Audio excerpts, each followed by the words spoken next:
எல்லோருக்கும் வணக்கம். இந்த பகுதியில் ஜப யோகம்னு ஒரு யோகம் இருக்குது. அதை பற்றி தான் நான் தெளிவாக சொல்ல போகிறேன்.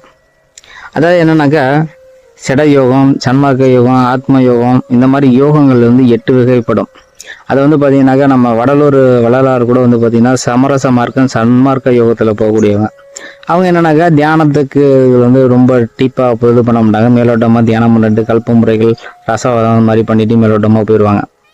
அப்போ இந்த ஜப யோகத்தை பற்றி சில விளக்கங்கள் நான் தெளிவாக சொல்கிறேன். என்னென்னா, ஜபம் என்பது என்னன்னாக்கா, மந்திர முறைகளை தீட்சை வாங்கி அதில் பயணிக்கக்கூடியது தான் அந்த ஜப யோகம். பெரும்பாலும் எனக்கு தெரிஞ்ச ஒரு மூதாட்டி ஒருத்தவங்க இருந்தாங்க.